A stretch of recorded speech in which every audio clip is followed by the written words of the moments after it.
En esta jornada de jueves, 16 horas con 34 minutos, continúan los cielos nublados, agradable temperatura, alguna ventisca en capital regional. Nos acompaña Javiera Morales, ella es candidata constituyente independiente por el Frente Amplio y es abogada.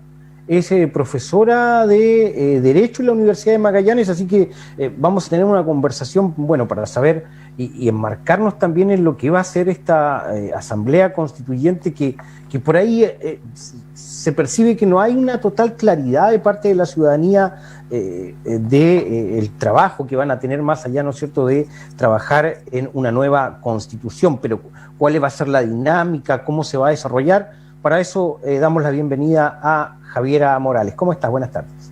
Hola Francisco, buenas tardes. Bueno, primero que todo, disculparme por aparecer ahí de paracaidista hace unos minutos atrás, pero bueno, como tú decías, la tecnología, lo que estamos viviendo, bueno, es parte de lo que estamos aprendiendo a vivir nuevamente, ¿no es cierto? Así que eso. Y bueno, agradecer obviamente el espacio y felicitarlos sobre todo porque los temas que estabas tocando efectivamente forman parte de la información que tiene que tener la ciudadanía para ir a votar informada el 11 de abril. Y en ese desafío estamos, como bien decía, soy candidata a la Convención Constitucional, soy magallánica, 37 años, abogada, también abogada y profesora de Derecho de la Universidad de Magallanes, también mamá. Trabajo como mamá, no olvidemos que ese también es un trabajo muy importante, así que muchas gracias y encantada de conversar contigo de todos estos desafíos y aportar al debate, obviamente, preparándonos para esta gran decisión que va, bueno, una de tantas decisiones que vamos a tomar a lo largo de todo este proceso constituyente en el cual sin duda nos estamos jugando el futuro de Chile y de la región. ¿Cuál es podríamos decir, cómo se constituye la convención? ¿Cuántos candidatos van a llegar de manera electa por la ciudadanía a conformar esta convención? ¿Y cuál es la dinámica para ir, ¿no es cierto?, estableciendo una nueva constitución que es tan amplia? Y bueno, y recordar por ahí una frase también que a mí me hace mucho sentido, porque este proceso constituyente brota desde un estallido social. Entonces, una frase que, como digo, es la Constitución no es una lista de deseos. Eso me parece que entrega mucho sentido. Es un trabajo que marca, que regula, pero no una lista de deseos. Exacto. Mira, un montón de temas que ponen sobre el tapete, que gusto poder conversar sobre estos temas. Mira, lo primero, contarle a la ciudadanía que la Convención Constitucional o Asamblea Constituyente, como tú decías, es un proceso inédito en la historia de Chile. Es primera vez que vamos a elegir a aquellas personas que van a redactar nuestra Constitución. Esto no había ocurrido antes. Y este grupo de representantes van a ser 155 en todo Chile, 155, de los cuales hay 17 cupos reservados para representantes de los pueblos originarios, por primera vez en nuestra historia republicana, ¿no es cierto?, en nuestra historia. Y además, otro dato adicional o información muy importante es que la mitad de esos 155 candidatos o de esos 155 convencionales vamos a ser mujeres. Todo esto inédito. En el caso de las mujeres, de la paridad, de la famosa paridad, va a ser la primera vez que esto ocurre en el mundo. Primera vez que un órgano compuesto paritariamente va a escribir una constitución. Y para eso los magallánicos, magallánicas, estamos invitados a participar, no restarnos. Es difícil, ¿no es cierto?, restarse en este proceso históricamente tan relevante, a ir a votar el 11 de abril, porque Magallanes, Puerto Natales, Punta Arenas, Puerto Williams, todo es una elección regional, va a elegir a 3 representantes. Por la región. Por la región, pero además van de candidatos, obviamente, 2 representantes de los pueblos originarios de la Patagonia, como el Cahuéscar y los Yaganes. Y ellos corren de alguna manera en una carrera electoral propia de cada pueblo. En el caso de los 3 restantes, ahí para eso vamos a ir a votar el 11 y vamos a abrir la papeleta y vamos a encontrar listas. Y dentro de las listas, los nombres de los candidatos y candidatas. En mi caso, mi nombre es Javiera Morales Alvarado, me gusta dejar a decir el apellido de mi madre también. Voy por la lista Apruebo Dignidad. Y la idea es que ese día usted marque con su voto, los magallánicos y magallánicas marquen con su voto según su preferencia, y sobre todo la idea es informarse porque, como tú bien decías, esta Constitución, ¿no es cierto?, nace de un proceso que yo creo que reventó en 2019, porque la verdad es que mucho antes se venía escuchando en el debate público y en la demanda ciudadana que esta Constitución nos estaba quedando chica, que habían ciertas temáticas muy importantes para la ciudadanía que, aunque se intentara avanzar como educación, como salud, como pensiones, por ejemplo, se intentaba avanzar, la Constitución no lo permitía. Sumado también a que recordemos que nuestra Constitución actual nace de un periodo oscuro de la historia chilena que probablemente con esto podamos dejar atrás, ¿no es cierto?, Y es por eso que el llamado es obviamente siempre a participar, porque esta Constitución es la oportunidad para llevar, ¿no es cierto?, para llevar no solo la fuerza del estallido, sino que también la fuerza del 80% de los ciudadanos y ciudadanas que fuimos en octubre a las urnas y nos expresamos esta idea del apruebo, ¿no es cierto? Apruebo escribir una nueva Constitución donde podamos de alguna forma establecer un nuevo pacto social legítimo, donde todos tienen voz y cabida para enfrentar el futuro de Chile con mucha mayor justicia y llevar esos anhelos del 80%. Eso hoy día es el gran desafío, y para los candidatos y candidatas ese es nuestro gran desafío, ¿no es cierto?, ser capaces de llevar esas demandas ciudadanas a la convención y defenderlas con mucha fuerza, lo que en ningún caso significa no conversar, no dialogar, va a ser un espacio de diálogo, que la idea tampoco es que no solo se dé ahí, sino que más bien sea ahí, en la convención, una muestra de un debate constitucional, porque, como tú bien decías, las constituciones no son listados de deseos, en ningún caso. Se suele decir que las constituciones tienen 2 grandes partes, esta parte del listado de derechos, que muchas veces ahí dicen, bueno, ahí están las listas de deseos, pero la verdad es que un derecho es muy distinto a un deseo, ¿no es cierto? Un derecho finalmente es un compromiso que adoptamos como comunidad, como país, para decir, vamos a hacer todos nuestros esfuerzos colectivos para que esos derechos se hagan realidad. O sea, cuando uno establece, en mi caso, yo dentro de mi propuesta está fortalecer los derechos sociales, una de las principales propuestas de mi lista y también propia. Lo que estamos diciendo ahí es, a ver, vamos a establecer, por ejemplo, un derecho de pensiones, o que técnicamente se llama derecho a la seguridad social, que no solo sea una lista de deseos, sino que más bien es un compromiso que adoptamos como país, para que el día de mañana, ¿no es cierto?, o muy pronto, las pensiones o la gente que por diversas razones, por la edad y por otras razones, no puede trabajar, pueda descansar, también el nombre, en seguridad social, en pensiones que le permita tener una vida digna. Y eso, para que no se transforme en una lista de deseos, lo que no puede ocurrir es que uno solo lo escriba ahí y quede ahí, el deseo, este compromiso, sino que generar los instrumentos necesarios para que eso sea. Y eso se llama Estado social. El Estado social es aquel Estado de instrumento que permite que estos derechos se hagan realidad. Complejo, delicado tal vez, un tema porque uno pudiese pensar que se va o se extrae lo más importante de la actual Constitución, que obviamente tiene como su firma, su timbre, ¿no es cierto?, en 1980, pero es un escrito, la Constitución, que viene en la vida del país. Eso tampoco hay que desconocerlo. Entonces, ¿por qué te pregunto esto, Javiera? Porque se empieza a trabajar precisamente la nueva Constitución política de Chile desde una hoja en blanco. Sí, la verdad es que este tema de la hoja en blanco salió mucho, ¿no es cierto?, durante el proceso, cuando se estaba negociando como la fórmula en que íbamos a escribir la futura Constitución. Y en esto yo creo que hay otro tema muy importante que tú señalabas hace un ratito antes, que era cómo se van a organizar estos 155 convencionales para efectivamente escribir la Constitución. Y en eso hay algo esencial, que es que cuando se junten esos 155 personas, lo primero que tienen que hacer es fijar un reglamento que es, bueno, lo que hacemos todos finalmente, ¿no es cierto? Cuando vamos a lograr un objetivo común, un objetivo colectivo, crear una forma de hacerlo. Y ese reglamento va a regular materias súper importantes, como es la transparencia que tenemos que tener los convencionales al momento de ejercer nuestra función, dónde va a sancionar la Convención Constitucional. Ahí, por ejemplo, desde nuestra vereda, la idea es reforzar que exista un vínculo con la ciudadanía, que la convención esté abierta a la ciudadanía, incluso forzar quizás la existencia de asambleas públicas donde los ciudadanos y ciudadanas puedan expresar sus distintos puntos de vista y la convención los escuche.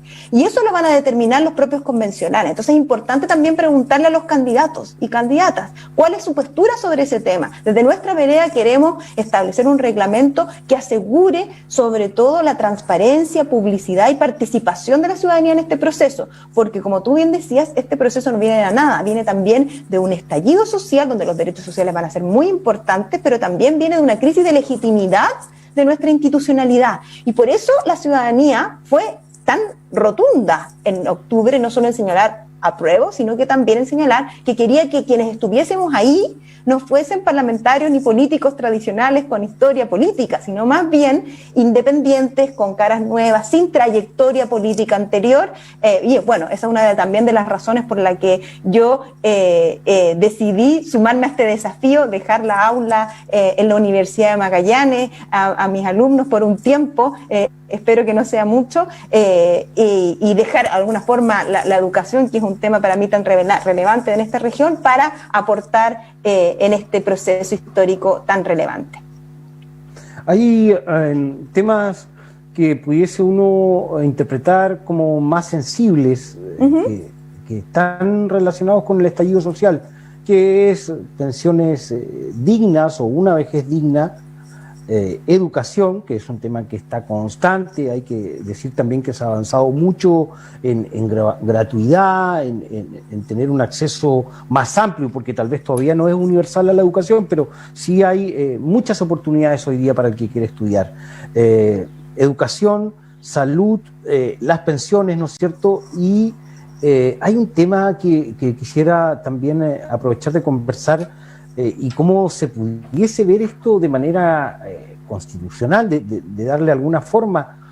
Yo creo que tiene que ver más bien con la educación, pero la violencia hacia las mujeres es un tema muy delicado en nuestro país, está constantemente en la palestra noticiosa, pero no solo debiese ser cuando se produce un femicidio, que es algo tan doloroso. Hay un maltrato constante que están sufriendo las mujeres, y eso tiene que ver con el manejo emocional, con la educación de género y otras cosas más. Pero ¿cómo ves tú en tu ámbito jurídico poder establecer este tema en la Constitución? Sí, la verdad es que yo no solo lo veo desde un punto de vista jurídico, sino que también por ser mujer. Yo soy mamá también de 2 niños, estoy casada, entonces en esto, bueno, esa ha sido la lucha que nos llevó a alcanzar una paridad, ¿no es cierto?, en el órgano constituyente, de que no hayan otros, ¿no es cierto?, no hayan otros diciendo nuestra voz de alguna manera, sino que seamos también la mitad ahí de las mujeres quienes podamos expresar esta experiencia que sin duda tiene ribetes o alcances constitucionales muy relevantes, porque no olvidemos que, por ejemplo, todos los temas que tú decías sobre derechos sociales afectan a la mujer de una manera muy directa. Y yo creo que la pandemia, por ejemplo, al menos en mi caso, y yo creo que en esto le puedo hacer eco a muchas mujeres, pudimos notarlo, ¿no es cierto? ¿Qué ocurre cuando no puedes llevar a tu hijo a una educación pública estatal de calidad? ¿No es cierto? Eso afecta, por ejemplo, nuestro desenvolvimiento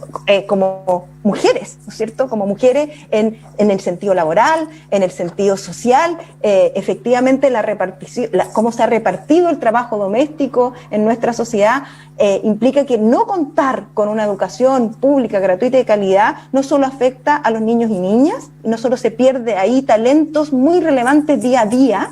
Se ha avanzado obviamente en gratuidad y todo, pero aún no es suficiente, sino que también afecta a las mujeres que muchas veces somos las encargadas, y recordemos también que en muchas familias son las mujeres las que llevan el hogar, muchas mamás solteras.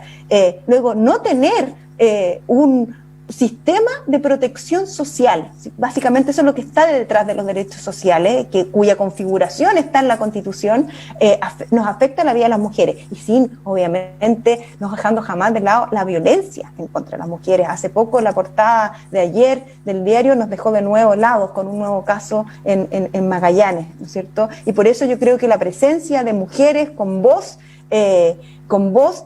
y con una agenda y con demandas claras va a tener un profundo efecto en lo que esta Constitución puede mejorar la vida de las mujeres de este país. ¿Cuál es tu mirada también abordando estos temas que son un poco más sensibles con respecto al Sename? Que también este gobierno ha instaurado una nueva orgánica para, en cierta manera, tener un Estado eficiente preocupado de los niños más vulnerables que están en estado de abandono, que tienen que ser, ¿no es cierto?, abordados, cogidos por el gobierno para educarlos, para cuidarlos, para hacerlos ciudadanos de bien. Y bueno, muchos dicen que el Sename ha sido una escuela del delito, que los niños se mueren, todo un tema, la verdad, bastante complejo, desagradable. ¿Cuál es tu visión con respecto a esa institución del país? Sin duda, Francisco, que eso es uno de los temas más dolorosos de nuestro país actualmente. Y creo que eso desde Magallanes hasta el norte del país es algo común que nos duele mucho. Y sin duda en eso la Constitución tiene mucho que decir, porque acá me quiero conectar con esta idea que tú decías antes, que esto no es una lista de deseos, porque efectivamente no puede ser una lista de deseos, sino que es un compromiso que adoptamos como país. Cuando adoptamos un compromiso como país, por ejemplo, por mejorar las pensiones, mejorar la salud, más bien hacer los derechos garantizables por parte del Estado, la educación, ¿no es cierto?, y hacer realidad los derechos de los niños y niñas, no estamos ahí estableciendo un deseo, sino que más bien se establece ese derecho y se crea la institucionalidad o se mandata, ¿no es cierto?, al Estado a tener un rol mucho más partícipe en la protección y garantía de esos derechos. Y en el caso de los niños, niñas y adolescentes, obviamente estamos al debe. Existe hoy día, sabemos, una Defensoría de la Niñez, pero también hay muchas voces que dicen, bueno, eso lo tenemos que ampliar en una figura constitucional que se llama generalmente el Defensor del Pueblo, Ombudsman en otros países, y porque ese es el juego, siempre. ¿Cuál es el objetivo? ¿Cuál es el compromiso como país que tenemos que establecer en nuestra Constitución y la institucionalidad para ellos? Porque si no, caemos en el riesgo, como tú bien decías, de que esto se transforme en una lista de deseos. Y para eso es súper importante esa parte, ese juego que los abogados conocemos entre la parte orgánica y la parte dogmática. No sé si alguna vez lo has escuchado, sonó mucho a finales de 2019. La lista de derechos, más que deseos, de este compromiso que tomamos como país, como ciudadanía, ¿no es cierto?, y el instrumento para alcanzarlo. Estamos conversando con Javiera, ella es candidata a la Convención Constituyente. Javiera Morales es magallánica, es abogada. ¿Por qué el Frente Amplio? ¿Qué es hoy día el Frente Amplio? Porque también se producen algunas, podríamos decir, aberturas, gente que se desliga del Frente Amplio, que siguen, digamos, la misma línea política, pero están en otras representaciones. ¿Cómo llegas al Frente Amplio, Javiera, y qué es el Frente Amplio? Sí, la verdad es que yo creo que yo no soy la mejor voz para responder esa pregunta porque yo soy independiente, pero voy por un cupo del Frente Amplio. Aquí yo creo que los partidos hicieron eco de lo que señaló la ciudadanía y cómo se pronunció tan fuerte en octubre pasado cuando dijeron acá no queremos personas con trayectoria política, ¿no es cierto? Entonces la verdad es que en mi caso yo fui invitada, ¿no es cierto?, como independiente a ir en un cupo de su lista, lo que en ningún caso, porque también eso hay que tener mucho cuidado, porque mucha gente habla de independencia, de que soy independiente, pero eso no significa que uno no tenga una postura política profunda y que quiera demandar con fuerza y que quiera defender, sobre todo en la Convención Constitucional, ¿no es cierto? Es el lugar donde están puestas nuestras esperanzas para que esas demandas de la ciudadanía del 80% se hagan realidad, o al menos se cambie el timón bien fuerte, un cambio de timón para que esto vaya avanzando hacia estos compromisos u objetivos comunes. Entonces, en ese sentido, yo comparto fuertemente ese proyecto del que hablábamos antes, de fortalecer los derechos sociales, que hoy día son muy flaquitos, muy débiles en nuestra Constitución, sumado también a generar el instrumento adecuado para eso, y eso parte desde arriba, o sea, de mejorar el régimen político, como sabe, pero también hacia abajo, hacia el territorio, y en eso hay un tema muy relevante que es la descentralización, y no solo la descentralización en cuanto a elegir autoridades como lo que vamos a hacer ahora. Recordemos que el gobernador regional se puede elegir porque cambiamos la Constitución, así de relevante es el tema constitucional en cuanto a la descentralización, pero acá también queremos impulsar no solo poder elegir autoridades, sino también generar espacios en que la ciudadanía pueda participar directamente en las decisiones, con presupuestos participativos, con plebiscitos comunales. Hoy día sabemos que el plebiscito comunal es meramente una pregunta que se le hace a la ciudadanía en una comuna, pero no es vinculante. Y eso está establecido en nuestra Constitución. Y esos son temas, por ejemplo, que nosotros queremos avanzar.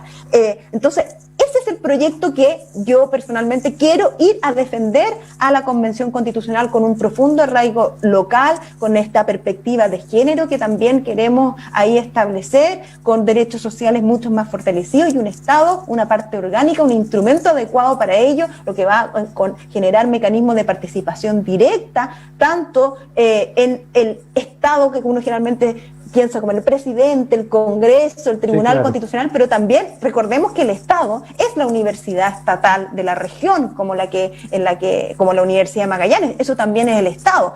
Que el Estado nos haya dejado bastante solitos por esta idea de Estado subsidiario y finalmente acá donde se ve, dónde está el compromiso del Estado con los derechos sociales. Por ejemplo, en el caso de una universidad estatal regional, el compromiso estatal con los derechos sociales sería entregarle las condiciones a esa institución estatal para poder garantizar el derecho. Y sabemos que eso, en nuestro caso, muchas veces no ocurre, que de alguna manera las universidades desde el año 1980, las universidades estatales han sido dejadas bastante de lado por el Estado. Así que eso es lo que estamos hablando finalmente. Y es por eso que fui invitada, sumada a un compromiso con el apruebo, con este movimiento. Desde sus inicios, yo no sé si en 2019, creo que, no me acuerdo si estuve creo que estuve contigo, también estuve con otras personas en la radio conversando sobre este tema, porque la verdad es que viene el estallido y como universidad estatal nos pusimos a disposición y por ello me tocó estar muy presente en distintos cabildos, charlas, con el objetivo de informar a la ciudadanía sobre cómo se iba a producir este proceso constituyente en el que estábamos inmersos, porque no es sencillo, ¿no es cierto? Fue el estallido, se cerró el acuerdo, vino la pandemia, sí, claro. Después vino la votación de la prueba. Entonces, este compromiso con la prueba, con generar una nueva constitución, fue lo que de alguna forma hizo, es porque estoy hoy día acá, finalmente, para poner mi trayectoria personal, académica y también mi vida en esto por los próximos años. Javiera Morales, agradecer el tiempo, candidata a la Asamblea Constituyente y bueno, está en la disputa por uno de los 3 cupos que tiene nuestra región de Magallanes, así que bueno, esperemos volver a conversar, ojalá antes de la elección del 11 de abril y gracias por conversar con Vox Populi. Gracias a ti, Francisco, te voy a cobrar la palabra para volver muy pronto. Muchas gracias. Que tengas buena tarde. Nos vamos.